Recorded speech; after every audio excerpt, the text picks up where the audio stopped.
एक कप बेसन में एक अदद अंडा डालें और बनाएं इतनी शानदार कमाल की रेसिपी जिसे देखने के बाद आप यकीन करें आपका इसे फ़ौरन से बनाने को दिल करेगा।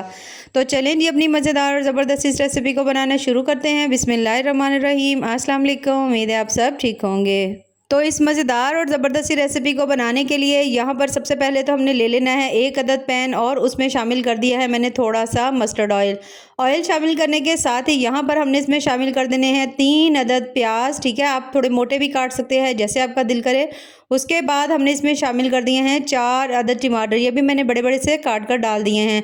5 अदद हमने इसमें डाल दी हैं सब्ज़ मिर्चें। इन सभी चीज़ों को शामिल करने के बाद अब आपने इसको मीडियम टू हाई फ्लेम के ऊपर कुछ देर के लिए आपने इन्हें अच्छी तरह से भून लेना है। यहाँ पर आपने प्याज को और टमाटर साथ उसके सब्ज़ मिर्चें हैं इतनी देर के लिए आपने इसे पकाना है कि जो प्याज है उसका कलर हल्का सा लाइट गोल्डन हो जाए, टमाटर सॉफ्ट हो जाए, मिर्चें सॉफ्ट हो जाए। तो तमाम चीज़ों को फिर हमने यहाँ पर उतार लेना है, यानी कि फ्लेम बंद कर देंगे, इसे ठंडा कर देंगे। ठंडा करने के बाद आपने इसे किसी भी मिक्सी जार में डालकर अच्छी तरह से बिल्कुल इसका फाइन सा पेस्ट बना लेना है। तो यहाँ पर ये ज़बरदस्त तैयार हो चुका है, इसका हम बना लेते हैं यहाँ पर पेस्ट। अब यहाँ पर मैंने ले लिया है एक अदद बोल और बोल के अंदर मैं शामिल कर रही हूँ यहाँ पर बेसन मैंने लिया है यहाँ पर एक कप बेसन को आपने अच्छी तरह से छान लेना है। उसके बाद हमने इसे बोल में डाल दिया है। बोल में शामिल करने के बाद अब हम इसमें शामिल करेंगे एक अदद अंडे जो है आप इसमें 2 भी शामिल कर लेंगे, 2 से आपको और ज़्यादा अच्छे रिजल्ट्स मिलेंगे। अब यहाँ पर अंडा शामिल करने के बाद हमने इसमें शामिल करना है नमक यहाँ पर मैंने 1/3 चम्मच डाला है। उसके साथ ही हम इसके अंदर शामिल कर देंगे यहाँ पर लाल मिर्च भी मैंने चम्मच का तीसरा हिस्सा डाला है। हल्दी भी हम इसी ही मिकदार में डालेंगे। अगर आपको थोड़े से स्पाइसी ज़्यादा पसंद हो तो आप इन सभी मसालों की तादाद थोड़ी सी कम या ज़्यादा अपनी मर्ज़ी से कर सकते हैं। अच्छा, यहाँ पर अब हमने इसके अंदर डाल दिया है थोड़ा सा धनिया पाउडर, उसके साथ ही हम इसमें शामिल कर देंगे थोड़ा सा गरम मसाला। और अब यहाँ पर हम इसके अंदर शामिल करेंगे आधा चम्मच कसूरी मेथी। इन सभी चीज़ों को शामिल करने के बाद अब आपने इन्हें अच्छी तरह से यहाँ पर कर लेना है मिक्स।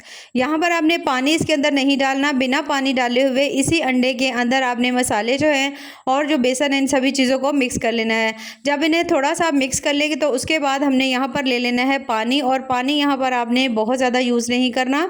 आधा कप मैं यहाँ पर पानी का ले रही हूँ और बिल्कुल थोड़ा थोड़ा सा पानी हम इसके अंदर शामिल करेंगे और साथ साथ हम चम्मच की मदद से इसे मिक्स करते जाएंगे। यानी आपने बिल्कुल थोड़ा थोड़ा पानी डालना है। इस बैटर को हमने पतला बिल्कुल नहीं बनाना और ना ही बहुत ज़्यादा थिक बनाना है, बल्कि दरमियानी कंसिस्टेंसी वाला ये बैटर जो है हमारा तैयार होगा। अब यहाँ पर आप देख सकते हो आधा कप पानी था और आधा कप पानी जो है अभी भी हमारे पास बचा हुआ है। मैंने थोड़ा थोड़ा सा डालकर इस तरह से अच्छी तरह से मिक्स कर लिया है। यानी तकरीबन आपको इसके अंदर 1/4 कप पानी जो है ना वो लग जाएगा। अब जब आप इसे अच्छी तरह से यहाँ पर मिक्स कर लें, मिक्स करने के बाद अब हम इससे जो भी चीज़ बनाएं वो बहुत ज़्यादा सॉफ्ट और नरम बने, तो उसके लिए हमने इसके अंदर शामिल कर देना है कुकिंग ऑयल जो है वो यहाँ पर मैं तकरीबन 2 से 3 चम्मच जो है ना कुकिंग ऑयल मैं इसके अंदर डाल रही हूँ। थोड़ा सा अगर आप ज़्यादा भी डाल देंगे तो बहुत ज़्यादा सॉफ्ट और जूसी सी ये रेसिपी बनेगी, तो टेंशन की बात नहीं है। अगर आप चाहें तो 2 चम्मच ऊपर भी डाल सकते हैं। तो यहाँ पर मैंने तकरीबन 3 चम्मच जो है ना कुकिंग ऑयल मैंने अंदाजे से डाल दिए। डालने के बाद अब मैंने इसे अच्छी तरह से मिक्स कर देना है। मिक्स करने के बाद अब यहाँ पर आप इस बैटर को चेक कर सकते हैं ये कितना ज़्यादा थिक है। जब हम इसे रखेंगे तो ये थोड़ा और सख्त हो जाएगा। अब यहाँ पर हमने वापस से वही पैन ले लिया है जिसमें हमने प्याज वगैरह फ्राई किए हुए थे। वापस उसमें डाल देंगे mustard oil, half cup mustard oil शामिल कर दिया है। और इन तमाम चीज़ों का जो हमने पेस्ट बना करके रखा हुआ था, जिसमें हमारे पास प्याज थे, टमाटर थी, सब्ज़ मिर्चें थी, वो तमाम पेस्ट हमने इसमें डाल दिया। डालने के बाद इस ऑयल के अंदर अब आपने इसको अच्छी तरह से भूनना है। यहाँ पर इसके अंदर अभी भी पानी की मिकदार है, यानी कि टमाटर जो थे उसके अंदर भी पानी की मिकदार थी, तो इसको हमने अच्छी तरह से भूनना है। उसके लिए हमने इसके ऊपर लगा देना है ढक्कन लगाकर आपने 2 से 3 मिनट के लिए छोड़ देना है ताकि पानी ड्राई हो जाए और छींटे भी आपके ऊपर नहीं पड़े। 2 से 3 मिनट के बाद जब आप देखोगे तो इस तरह से ये ज़बरदस्त सा मसाला जो यहाँ पर भी तैयार हो चुका होगा। अब हमने इसे कुछ देर के लिए इतना अच्छी तरह से भूनना है कि इसके अंदर से ज़बरदस्त सी खुशबू आए, इंतहाई लाजवाब से हमारी जो ग्रेवी है ना वो तैयार हो। तो जैसे ही आप इसे थोड़ी देर के लिए भून लेंगे तो हमने इसके अंदर जो शामिल करना है, सबसे पहले तो यहाँ पर हम इसमें शामिल करेंगे लहसुन का पेस्ट। तकरीबन आधा चम्मच जो है यहाँ पर मैं लहसुन का पेस्ट शामिल करूँगी और उसके साथ ही मैं इसमें 1 चम्मच भरकर हमने डाल दिया इसमें अदरक का पेस्ट। दोनों पेस्ट डालकर दोबारा से अच्छी तरह से भुनाई कर लेंगे जब तक कि इसके अंदर से भुने हुए अदरक लहसुन की बहुत अच्छी सी खुशबू नहीं आती। तो जब तक हम अदरक लहसुन जो है इसकी अच्छी तरह से भुनाई करते हैं, फ्लेम थोड़ी हल्की कर देंगे। यहाँ पर हम ले लेंगे 1 अदद बोल और बोल के अंदर मैं शामिल करूँगी यहाँ पर 1 कप दही का। अच्छा, दही शामिल करने के बाद अब आपने इसमें तकरीबन आधा चम्मच जो है नमक शामिल कर देंगे, उसके साथ ही आधा चम्मच हल्दी डाल देंगे और हमने इसके अंदर जो अगली चीज़ डालनी है वो है लाल मिर्च। तकरीबन आधा चम्मच ही मैंने इसमें लाल मिर्च डाल दी है, हाफ चम्मच धनिया पाउडर, हाफ चम्मच हम इसके अंदर डाल देंगे गरम मसाला और उसके साथ ही हमने इसमें आधा चम्मच जो है ना चिकन पाउडर जो है उसे डाल देंगे। इससे तो जो टेस्ट है ना वो आपको बहुत अच्छा मिलेगा। अब इन सभी मसालों को शामिल करने के बाद अब आपने किसी भी चीज़ से या चम्मच की मदद से इन सभी चीज़ों को अच्छी तरह से आपने मिक्स कर लेना है, बीट कर लेना है। यहाँ पर अगर आपका दिल करे अपनी मर्ज़ी से कोई नया मसाला ऐड करने को तो वो आप इसके अंदर ऐड कर सकते हैं। अब दही के अंदर इन सभी मसालों को हमने अच्छी तरह से मिक्स कर देना है। मिक्स करने के बाद अब यहाँ पर जो हमारी ज़बरदस्त सी मसाला जो था उसकी भुनाई हो रही थी उसे देख लेते हैं और यहाँ पर आप देख सकते हो माशाल्लाह ज़बरदस्त सभी चीज़ें जो है इसके अंदर पक चुकी हैं। अब हमने इसके अंदर शामिल करना है वही दही जिसके अंदर हमने तमाम मसाले जो थे ना वो शामिल किए थे।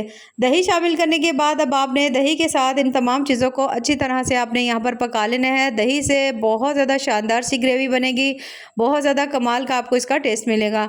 अब दही शामिल करके आपने थोड़ी देर के लिए पहले तो अच्छी तरह से मिक्स कर देना है 1 से 1.5 मिनट के लिए। उसके बाद दोबारा से हमने ढक्कन लगा देना है और इसे हम छोड़ देंगे 2 से 3 मिनट के लिए। 2 से 3 मिनट के बाद आप चेक करोगे कि जो साइडों से ऑयल है आपको नज़र आना शुरू हो चुका होगा, जिसका मतलब है कि बहुत अच्छी तरह से ये जो है ना मसाला हमारा यहाँ पर तैयार हो चुका है। और यहाँ पर आपने दोबारा से इसे 1 से 2 मिनट के लिए भून लेना है। तो जब अच्छी तरह मसाले की भुनाई हो जाए, ज़बरदस्त इसके अंदर भुने हुए मसालों की खुशबू आ रही हो, तो फिर हम इसके अंदर ऐड करेंगे पानी, क्योंकि हमने इसकी जो है ना ग्रेवी बनानी है। यहाँ पर पानी जो है तकरीबन मैं इसके अंदर 2 गिलास ऐड कर रही हूँ, आप अपने हिसाब से भी शामिल कर सकते हैं। अब जैसे ही पानी को बॉयल आएगा तब तक यहाँ पर आप बेसन को चेक कर सकते हैं। थोड़ा सा जो बेसन है पहले से ज़्यादा थिक हो चुका है, ठीक है। तो यहाँ पर हमने इसके अंदर पानी बिल्कुल नहीं ऐड करना। अब यहाँ पर जो हमने सालन बनने के लिए रखा हुआ था ना ज़बरदस्त, ये देखिए शोरबा हमारा ज़बरदस्त पकना शुरू हो चुका है। अब आपने यहाँ पर जो फ्लेम है ना पहले तो हल्का सा इस तरह चम्मच चला लेंगे ताकि जो मसाला नीचे की तरफ लगा हो वो सारा जो है वो सही हो जाए। उसके बाद हमने जो फ्लेम है हल्की कर देनी है। फ्लेम को कम करने के बाद अब हमने ये जो बेसन लिया हुआ था ना ज़बरदस्त सा बना करके रखा हुआ था, इसे आपने लेने हैं चम्मच की मदद से। बिल्कुल थोड़ा थोड़ा सा पोर्शन लेंगे, बहुत ज़्यादा नहीं लेंगे। नहीं तो आप यही काम मेरी तरह हाथ की मदद से कर सकते हैं। इस तरह बिल्कुल थोड़ा थोड़ा सा बेसन लेंगे, जैसे छोटी छोटी सी फुल्कियाँ होती हैं उस तरह से। और आपने इसी तरह सेम साइज़ का जो है ना इस तरह अलग अलग डालते जाना है, एक दूसरे के ऊपर नहीं रखना। आप जो तरीके से आप इसे डालते जाइएगा। इसे डालने से अब आप कहेंगे कि बेसन कच्चा है, मज़े का टेस्ट नहीं आएगा, लेकिन जब आप इसे बनाएंगे आप यकीन करें इस तरीके को देखने के बाद आप बेसन की सभी रेसिपीज़ को भूल जाएंगे और हर दफ़ा इसे ही बनाएंगे। तो यहाँ पर मैंने तो इसके ऊपर लगा दिया ढक्कन। तमाम बेसन शामिल करने के बाद ढक्कन लगा देंगे 5 मिनट के लिए या 6 मिनट के लिए आपने इसे ऐसे ही छोड़ देना है इसी फ्लेम के ऊपर। और 5 से 6 मिनट के बाद तमाम जो बेसन हमने इसके अंदर डाला था आप देख सकते हो फूल करके ऊपर आ चुका है, यानी बहुत अच्छी तरह से ये पक चुका है। अब आप चम्मच की मदद से जैसे मर्ज़ी इसे हिलाएं। अच्छा, जब आप शुरू में स्टार्ट में जब आपने बेसन डाला था ना तब आपने इसमें चम्मच बिल्कुल नहीं चलाना, बल्कि आपने डालकर ढक्कन लगा देना है। अब यहाँ पर आप देख सकते हो माशाल्लाह बहुत अच्छी तरह से ये पकना शुरू हो चुका है। दोबारा से थोड़ी सी मैंने इसके अंदर जो छोटी लाल मिर्च होती है वो डाल दी, थोड़े से कलौंजी के दाने में डाल रही हूँ। उसके बाद अब हमने फिर से इसके ऊपर ढक्कन लगा देना है। ढक्कन लगाने के बाद अब आपने इसे फिर से पकने के लिए छोड़ देना है। कोई कम से कम भी आपने इसे 8 से 10 मिनट के लिए छोड़ देना है। उससे ये होगा कि बहुत अच्छी तरह से बेसन भी पक चुका होगा और उसके साथ जो ग्रेवी है ना वो भी शानदार सी तैयार हो चुकी होगी। और यहाँ पर माशाल्लाह 10 मिनट के बाद बेहद लजीज, बहुत ज़्यादा मज़ेदार सा हमारा बेसन का जो सालन है वो यहाँ पर बनके तैयार हो चुका है, जो कि बहुत ज़्यादा टेस्टी और कमाल का बना है। अब यहाँ पर हम इसमें शामिल करेंगे बिल्कुल थोड़ी सी कसूरी मेथी, सब्ज़ धनिया शामिल कर देंगे। सब्ज़ धनिया डालने के बाद दोबारा से इसके ऊपर लगाएंगे ढक्कन, 1 से 2 मिनट के लिए फिर से छोड़ देंगे। और माशाल्लाह 1 से 2 मिनट के बाद जब आप चेक करेंगे तो आपका दिल खुश हो जाएगा, क्योंकि इंतहाई लजीज मज़ेदार सा आपका जो सालन है वो तैयार हो चुका होगा। अब यहाँ पर आप माशाल्लाह चेक कर सकते हैं बहुत ज़्यादा टेस्टी मज़ेदार सा बेसन का जो सालन है वो यहाँ पर हमारा तैयार हो चुका है। अगर आप बेसन के पकोड़े बनाते और उसके बाद आप इस ग्रेवी में डालते तो आपको इसका बिल्कुल भी मज़ा नहीं आना था। वो आपने पहले बहुत दफ़ा बनाया होगा, लेकिन अगर आप इस तरीके से बनाएंगे तो एक तो इसकी ग्रेवी इंतहाई शानदार बनेगी, दूसरा जो बेसन की फुल्कियाँ हैं उसका टेस्ट आपको इंतहाई लाजवाब लगेगा। तो आपने इसे ज़रूर बनाना है और आपने हमें कमेंट्स में ज़रूर बताना है कि आपको हमारी आज की जो रेसिपी है वो कैसी लगी। यहाँ पर आप इसकी ग्रेवी भी चेक कर सकते हैं, माशाल्लाह कितनी शानदार सी और थिक सी जो है ना इसकी ग्रेवी जो है वो तैयार हुई है। तो बस यहाँ पर हम इसे निकाल लेंगे किसी भी बोल में। और माशाल्लाह बहुत ज़्यादा टेस्टी मज़ेदार से हमारे आज के बेसन के जो सालन की रेसिपी है वो कंप्लीट हो चुकी है, जो कि बेहद लजीज बहुत बहुत ज़्यादा मज़े का बना है। तो आप भी इसे ज़रूर ट्राई करिएगा और हमें कमेंट्स में ज़रूर बताइएगा कि आपको हमारी आज की रेसिपी कैसी लगी। तो ऐसे ही मज़ेदार, ज़बरदस्त और टेस्टफुल सी रेसिपीज़ के लिए चैनल का विजिट ज़रूर करें। बाकी दुआ में याद रखिए। अल्लाह हाफिज़।